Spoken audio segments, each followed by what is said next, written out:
नमस्कार and I welcome you all to world affairs. मैं हूं प्रशांत धवन। नाउ ऑनेस्टली मुझे उम्मीद थी नहीं कि ये दिन देखने को मिलेगा।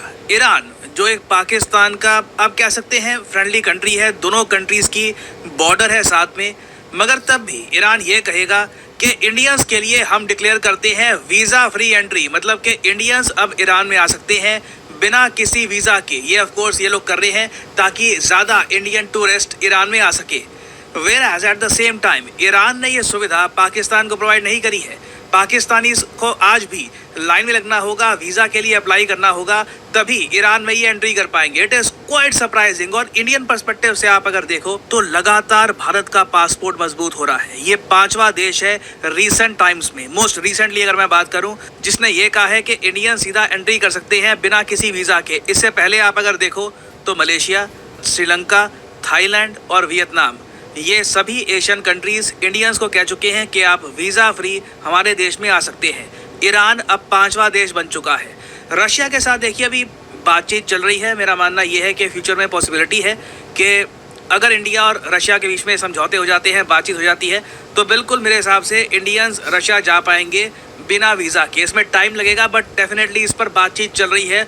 और सिंस रशिया के रिलेशंस बाकी वेस्टर्न कंट्रीज़ के साथ बहुत ज़्यादा ख़राब हैं, वहाँ से जो ट्रैवलर्स हैं रशिया में नहीं आ पा रहे, तो कहीं ना कहीं से इनको टूरिज़्म चाहिए होगा। और मुझे लग रहा है कि इंडिया से इवेंचुअली ये लोग टूरिज़्म अलाउ करेंगे और लगातार बहुत सारे देश एक के बाद एक इंडियन पासपोर्ट को देखकर कहेंगे कि हाँ ठीक है, आप हमारे कंट्री में बिना किसी वीज़ा के एंट्री कर सकते हैं। नहीं तो वीज़ा के लिए देखिए काफ़ी बार लाइनों में लगना पड़ता है। अगर ई वीज़ा की फैसिलिटी नहीं है, अगर मान लो ई वीज़ा की फैसिलिटी है, इलेक्ट्रॉनिक वीज़ा की फैसिलिटी, तब तो चलो आप ऑनलाइन गए, अपना फॉर्म वगैरह भर लिया, परमिशन आपको मिल गई कंट्री में जाने की, तो आप जा पाओगे। मगर काफ़ी बार लोगों को एम्बेसियों में जाना पड़ता है, लाइनों में लगना पड़ता है, इंटरव्यू देना पड़ता है, बताना पड़ता है उस कंट्री के ऑफिशियल्स को कि हम आपके कंट्री में क्यों जाना चाहते हैं। तो देखिए वीज़ा का सिंपली मतलब ये होता है एक परमिट कि आप इस कंट्री में एंट्री कर सकते हैं। तो ईरान तो ये कह रहा है इंडिया को कि इस परमिट की ज़रूरत नहीं है, सीधा हमारे देश में यू आर वेलकम।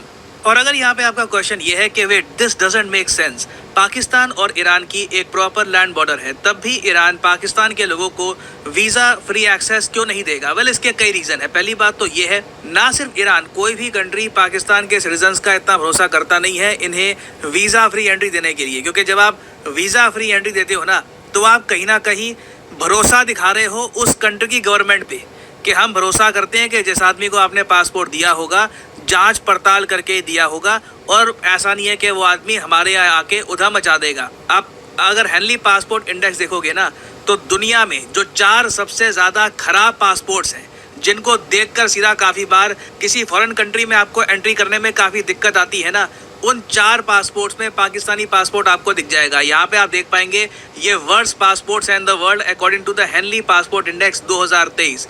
लास्ट में ऑफ कोर्स अफगानिस्तान है, फिर सीरिया आपको मिलेगा फॉर ऑब्वियस रीजंस, वहाँ पे रिसेंटली आईएसआईएस का काफ़ी इशू था, इराक में भी सेम केस है, फिर सीधा पाकिस्तान है। अजीब बात देखिए, यमन जहाँ पे हूती रिबेल्स का इशू है, एक बहुत ही बड़ा पार्ट है यमन का जो इनकी गवर्नमेंट के कंट्रोल में भी नहीं है। वहाँ पे हूती रिबेल्स हैं जो काफ़ी बार इजराइल की शिप को अटैक कर देते हैं। अभी रिसेंटली इंडिया की एक शिप है, ऑलमोस्ट उसको हिट कर ही दिया था। ऐसा देश यमन भी पाकिस्तान के आपको ऊपर मिलेगा। सोमालिया एक ऐसा कंट्री जो पायरेट्स के लिए मशहूर है, यहाँ पे बहुत सारे गैंग्स हैं जो काफ़ी बार हाईजैक कर लेते हैं शिप्स को, ये भी ऊपर आपको मिलेगा पाकिस्तान के। फ़िलिस्तीन, जी हाँ फ़िलिस्तीन, जिसका एक बहुत बड़ा हिस्सा इजराइल कब्जा चुका है, आधा गाज़ा आज के समय इजराइल के पास है, फ़िलिस्तीन भी आपको पाकिस्तान के ऊपर मिलेगा। इवन नॉर्थ कोरिया के पासपोर्ट की जो वैल्यू है ये आज के समय ज़रा मानी जाती है compare to the Pakistani passport. उस सब के अलावा अगर हम ईरान और पाकिस्तान के रिलेशंस देखें तो रिसेंटली यूएस प्रेशर के अंडर आके पाकिस्तान ने जो बहुत ही इंपॉर्टेंट एक पाइपलाइन आनी थी from Iran to Pakistan, eventually India में इस पाइपलाइन पर भी काम करना बंद कर दिया। यहाँ पे आप देख पाएंगे Islamabad temporarily halts Iran Pakistan gas pipeline, तो कहीं ना कहीं इसका भी इम्पैक्ट आया होगा, जिसकी वजह से ईरान ने पाकिस्तान को ये सुविधा प्रोवाइड नहीं करी है। वेरास ईरान के कम्प्लीटली डिफरेंट प्लान्स हैं भारत को लेकर। देखिए इंडिया में टूरिज्म बहुत ज़्यादा बूम कर रहा है, बहुत सारे फॉरेनर्स लगातार हर साल इंडिया में आ रहे हैं, इनकी जो परसेंटेज है बढ़ती जा रही है। But at the same time हम ये भी देख रहे हैं कि अब भारतीय लोग बाहर जाकर छुट्टियां मनाने के लिए बहुत ज़्यादा जा रहे हैं। इंडिया में आप कह लीजिए ये चीज़ नॉर्मलाइज हो गई है, नहीं तो मिडिल क्लास ये सब करती नहीं थी कि लाखों रुपए खर्च दिए, यूरोप होकर आ गए या मिडिल ईस्ट होकर आ गए। आज के समय आप भी किसी ना किसी को जानते होंगे जो कहीं ना कहीं एटलीस्ट यूएई, दुबई वगैरह तो घूम के आया होगा, शायद आप भी घूम के आए होंगे। It is becoming very common. और जो ये फॉरेन टूरिस्ट की जो कॉस्ट है ये भी धीरे धीरे कम हो रही है। और एक एस्टिमेट ये है कि 2030 तक, जो इतना दूर नहीं है, 2024 ऑलमोस्ट स्टार्ट ही हो चुका है, 2030 तक ना इंडियंस $410 बिलियन बाहर के देशों में खर्च के आ जाएंगे टूरिज्म के टाइम में। आप इमेजिन कर सकते हैं, $410 बिलियन। आई मीन अगर हम ग्लोबल स्पेंडर्स की बात करें ना, तो इंडियंस चौथे सबसे बड़े ग्लोबल स्पेंडर बनने वाले हैं। आफ्टर यूएस, अमेरिकन नंबर 1 पे हैं क्योंकि उनके पास परचेजिंग पावर ज़्यादा है, तो अमेरिकन टूरिस्ट सबसे ज़्यादा खर्चते हैं। फिर नंबर 2 पे चाइना है, नंबर 3 पे जर्मनी और नंबर 4 पे आपको मिलेगा इंडिया। ये जो चेंज है ऑफ कोर्स आपको 2030 में दिखेगा, जो इतना दूर नहीं है। तो ईरान साफ साफ देख पा रहा है कि अगर इंडियंस के मन में ईरान को एक प्रॉपर टूरिस्ट डेस्टिनेशन के रूप में डेवलप करना है, तो उस पर काम ये अगर अभी से स्टार्ट करेंगे ना, तो 2030 में इनको बेनिफिट मिलेगा। एक देखिए, मेरे हिसाब से क्लियरली ईरान ये काम तो कर सकता है कि जो कई इंडियंस हैं ये शादियां करने के लिए टर्की में जाते हैं। रिसेंटली आपको पता होगा पीएम मोदी ने भी इसके बारे में कहा है कि देश के बाहर शादियां मत किया करो, देश के अंदर शादी करो, इकोनॉमी में कंट्रीब्यूशन थोड़ा बहुत होगा। तो अब मान लो कई इंडियंस हैं जिनको जाना ही है, जिनको पड़ी नहीं है कोई कौन क्या कह रहा है, उनको बस बाहर जाना ही है, उनके लिए देखिए टर्की के अलावा ईरान भी एक अच्छा ऑप्शन हो सकता है। कल को छुट्टियों के लिए अच्छा ऑप्शन हो सकता है। बिल्कुल, Iran is a gorgeous country. Iran की आबादी बहुत कम है इनके साइज़ के हिसाब से।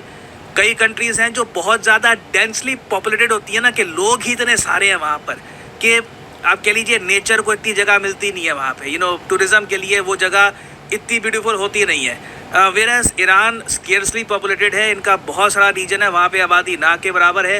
आई am sure a lot of Indians would love to go there and explore this beautiful country. और इसी की तैयारी ईरान यहाँ पे कर रहा है, वीज़ा फ्री एंट्री देकर टू द टूरिस्ट। और ईरान ने ये एक एक्सपेरिमेंट भी करके देखा था कि अगर ये वीज़ा की रिक्वायरमेंट हटा देते हैं तो क्या ज़्यादा टूरिस्ट आते हैं। तो देखा गया कि हाँ बिल्कुल ज़्यादा टूरिस्ट बिल्कुल आते हैं। फॉर एग्जांपल यहाँ पे आप देख पाएंगे ईरान ने Azerbaijan, Turkey, Armenia, Lebanon, Syria, Oman, इन सब कंट्रीज़ के जो सिटीजन्स हैं इनको कहा कि आप बिल्कुल आइए हमारे देश में, वीज़ा की रिक्वायरमेंट नहीं है।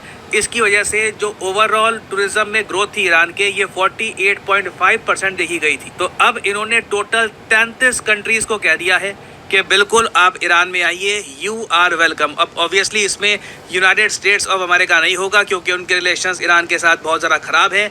जर्मनी भी नहीं होगा, उसके अलावा कई यूरोपियन कंट्रीज़ नहीं होंगे।